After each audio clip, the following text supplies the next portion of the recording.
YouTube, all my anime lovers out there, what is going on? It's your boy Takame Love Anime back with another video. And for today, I'm going to be touching on Thousand Year Blood War, Bleach, of course, episode 2.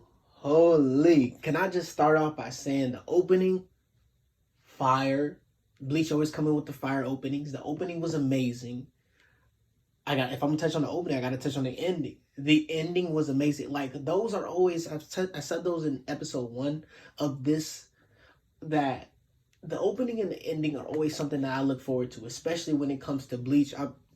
All the openings are just amazing, as well as the endings. I just had to state that because, man, right now we are getting spoiled, and the fact that this series is looking amazing. I was watching throughout the episode, and I just kept saying to myself that, like, man, this feels like a movie. The way that things are like looking, the animation, yo, this is like an amazing time to be a Bleach fan. Just the way that this looks. It feels like such a movie, man. Especially, I got that feeling. I should have knew when I seen that Viz Media screen. You usually see that when you see the movies. Oh my God. They giving us mini movies part by part. Like, oh my goodness. But I'm thinking that the pink is a reoccurring theme that we're gonna see throughout the series. It's something that they've just pushed throughout the trailers and everything for the Thousand Year Blood War, and I'm here for it. I like it. I like to see the freeze frames with the pink in the back of each character and just how that goes. We've seen Ichigo, as well as we got to see Zangetsu. And then we've seen him transition to U-Watch, which is always dope. I just like that little thing there was right in front of you, and you didn't even really notice that going throughout the series, which is so freaking dope. We got a picture of, as well as Uryu showing his Quincy medallion. Then we got a picture of all the Wonderites, of all the Stern Ritters, that it was just amazing to see all of them. We finally got an entire picture, especially with Uryu included, which was always dope to see him and Haswalch right in the front.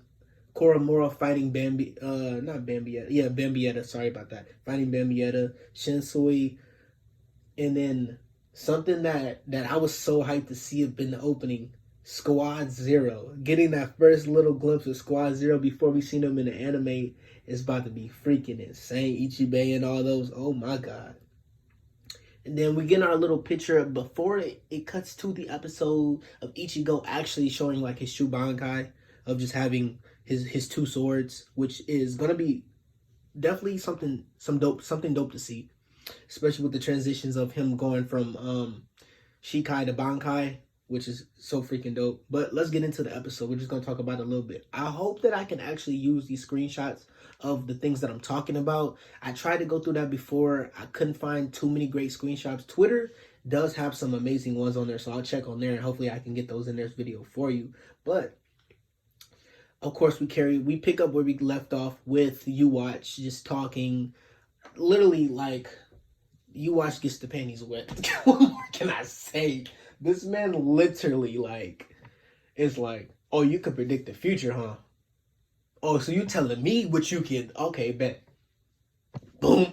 I'm like, yo, when you blew his head off, he said, man, you did this. You held Ichigo off as well, man. You held him off. You did exactly what you're supposed to do. This is an example that I'm gonna set for the tone for the rest of the series. Pop his head off too. I'm like, yo, what the heck? And what you gonna say? It's the Almighty. It's U-Watch. Only he could do something so finessed. Oh my God. So he do all that, and I'm just like, yo, this is crazy. The fact of just like the animation, insane. The colors, I love all the colors. The crew's just mopping it up. This man just gets up out the seat vanishes. He goes up on the stairs, pulled it back. Harry Bell. I'm like, Lord Jesus. If you read the manga, you know how good this stuff was, but oh my gosh, getting animated is something insane. Oh my God, it's insane. It's literally insane. I know I skipped a couple things, but I had to touch up on that right afterwards because I'm like, yo, this is freaking insane. So we're gonna go back to the beginning a little bit. So yeah, they're back in the room and everything. Nervous, thinking about Ichigo, like, Where is he gonna come back there? Of course, Uryu being Uryu, like nothing to worry about. Ichigo's gonna be good. He wouldn't lose to a guy like that. Being, which true, I can agree he wouldn't lose to somebody like that. Chad, of course, being the friend he is, ready to on go at all times. Orihime teasing Uryu, telling like, I never expected you and Ichigo to be as close as friends. Of course, he's not gonna admit it, but yeah, they're very close friends. They have a lot related, which you will seem to understand later in the series. I'm not gonna spoil that for anybody that just wants to recaps, but they have a lot in common. So we get to the point to where get the phone call, a terrifying phone call at that. Message sent out to all the Soul Reapers on the phone, puts it on speaker. They go through and tell about how everything has been happening in the Soul Society and what's been going on. I know they said about, I forgot the number of people they said died, but I know it was 183 seconds. How the fuck does, like, excuse my, like, this all that happened that quick? Yo, they're catching bodies, my boy. I'm not even gonna lie to you, they're catching bodies quick. But they wiped everything out. Talked about how they got into the Squad 1 office. Yamamoto being good. Of course, Sasakibe suffering injuries and then going on to pass away, which is still something that just really hurts. Especially, you can see that it shocked a lot of people because he willingly served underneath Yamamoto when he could have actually himself been a captain. And he's just entirely so strong. So to have somebody at your side like that just vanish, it just sucks. Especially because we didn't get to see a lot of them. So you can definitely see that that's dawning on Ichigo and the crew and everybody, because they've, at this point, we're so far in the series that they actually feel a connection to the Soul Society and everybody that's in there because they've been through so much with everybody. So that goes on. We get Ichigo trying to clear his mind, trying to patrol throughout the city. As he's doing that, he's just patrolling, looking amazing as he always is. Animation, the sound effects, him traveling. We get something looking in the air. He's like, what the heck is that? You see Nail fall out the sky. And mind you, I have read this, but it's been a while since I've read it. This is the beginning of the manga. So this even shocked me. I'm like, oh, shoot, it's Nail. Oh my God, I forgot about this. So Nail is coming out the sky, falling to Ichigo. Of course, Nail and Ichigo, that dynamic, can't ever take it serious. He's like, oh, hell no. What the fuck? She just, a corporate super acceleration, just bust my man in his head. She's breaking down and telling him what's going on. Like I recapped at the beginning of You Watch in Haribel, so I'll mix that in. She's telling him that just like, yo, Waco Mundo is bad. Like, we need your help. It's just, it can't go on like this anymore. It cuts to the point to where, like I told you, You Watch is telling them, how can you tell me what the president is about? Oh, so you know what's gonna happen. You could predict this. You said 2 days ago this was gonna happen, but it didn't happen. Popped his head off. Next word, Urban. You held Ichigo off. You set the tone for everything. Popped his head off. Crew cleaning everything up. You Watch being menacingly pointing that finger.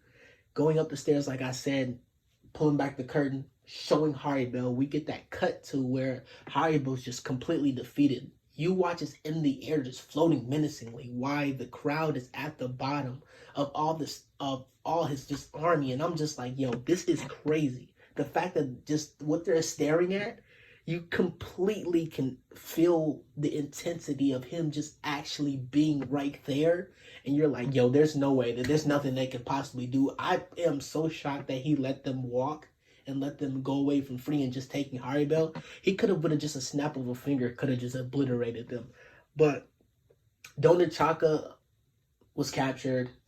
So they still have him, but they're gonna work to get him back. I know that. We get to a point as well that I'm just going based off what I'm seeing. I have some pictures right here, so I'm just going along with that, of everybody from lieutenants to captains and Yamamoto himself being the head captain, getting ready to cremate Sasakibe and having just that honorable moment of him and praising his life of just what was going on. So that was really wholesome to see, because he was definitely a character that I wanted to see a little bit more of, but it sucks that we didn't completely get to see what was happening with him. But I think that just really had to happen to set the tone to show how serious that possibly is. That even a guy that we didn't see so much, we knew that was Yamamoto's right hand man, can be put out of the game that quickly, and it shows that they're here, that they're meaning business, that they're showing that this is a warning shot, Yamamoto. Even though Yamamoto, like, you're not gonna take him out that easily, but they had to prove a point here, and that really set the tone of the story for me, especially reading the manga and now seeing it animated, just like solidifies it for me. So they're thinking about well, just talking, telling Ichigo, Uri was telling Ichigo, man, be careful. He's like, I gotta go help them, of course, because it just has to happen. This is just who Ichigo is. Ichigo is not gonna just leave somebody out to dry. He's gonna help them. So of course they're having their conversation and everything. He's getting ready to go, and of course the guy himself, the slickster, the man himself, the one that bagged the baddest one in Bleach. Oh my God! Give it a round for Kisuke. Just well, but Kisuke's in the window, so he's just like, I'm over here, and then like, I already know what time y'all need a ride. Types like just being Kisuke. So Kisuke just showing up, man. I was so excited to see him. So Kisuke and them travel, and this is the part that I have to like mention. We have seen many of times when them traveling to Wako Mundo, and the time where Ichigo and Retsu were building a path with the Reishi. Dude, literally, we have never seen it in this light. Like, they were literally going up as it was happening, and it looks so amazing.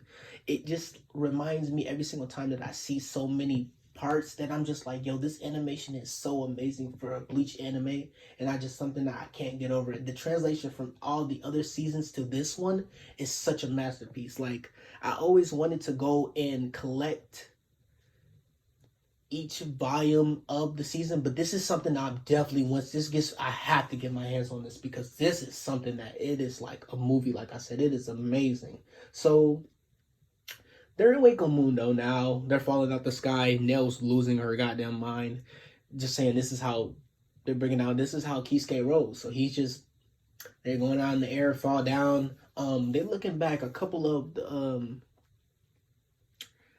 Wonder Right. I want to just say that. Sorry if I pronounced it wrong. I suck. But look back, like, did he hear something? Luckily, they didn't go back and search, but they did. That's where they landed at. Orihime scouting the area out to see if there's anybody still alive. Apparently, well, of course, there's not going to be anybody alive, because they literally they're not here to play. So they do that. They come up with a plan that's saying Ichigo and they're going to go out and just go out there and see what's going on. Pesce and Kisuke are still behind, but Orihime, Chad, and Ichigo go.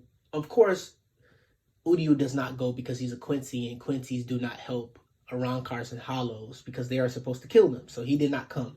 So we get to the point to where my friend, we saw Opie, oh my God, stir with a J for the jail, oh my Lord. That man is looking, he reminds me of Nanmi.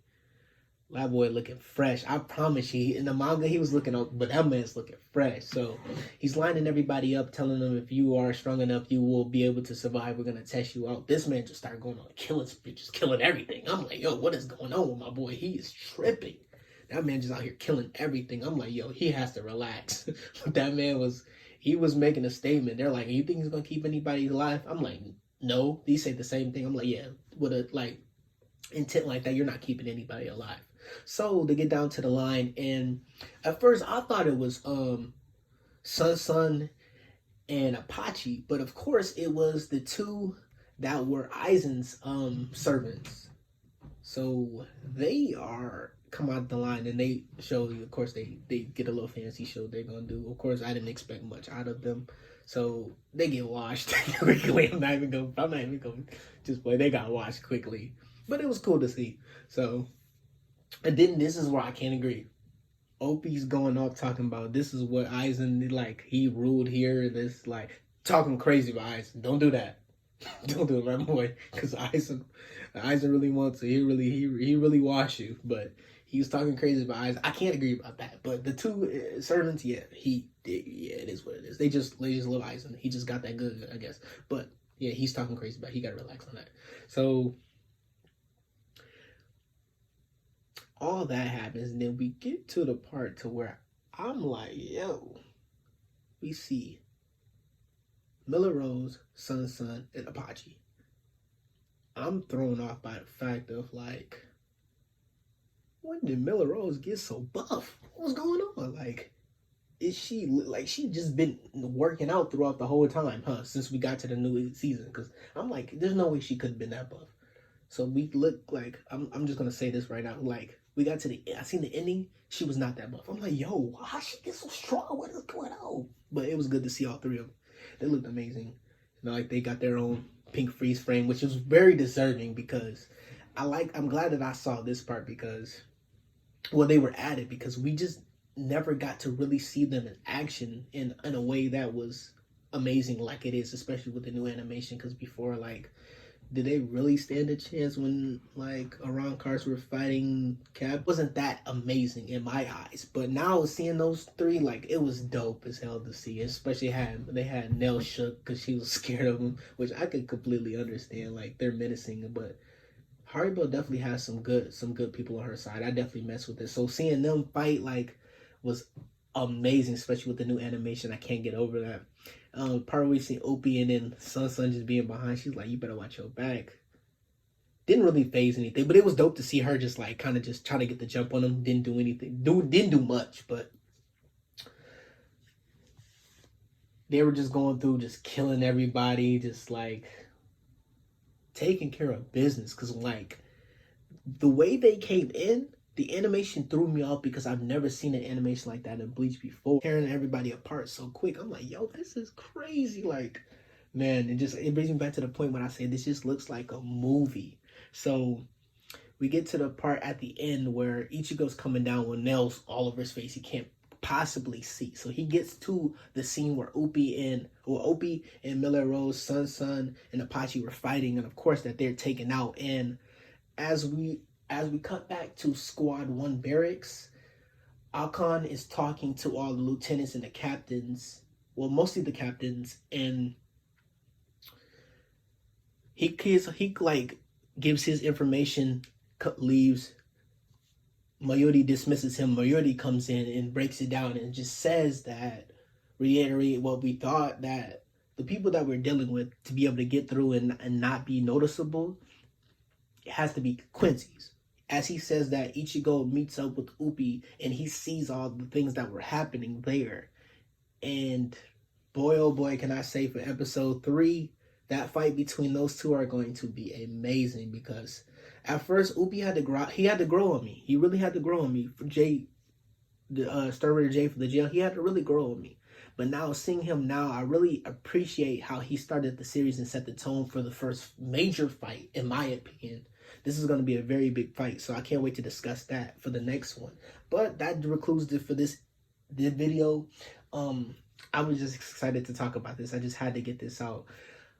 Let me know what your favorite part of episode 2 was. I was definitely amazing to see. This series is, like I keep saying, it's going to be such an amazing experience because the way that things are getting animated and it looks, oh man, this is going to win a lot of people over. Especially me. I feel like this is going to win Fight of the Year. I've said it before.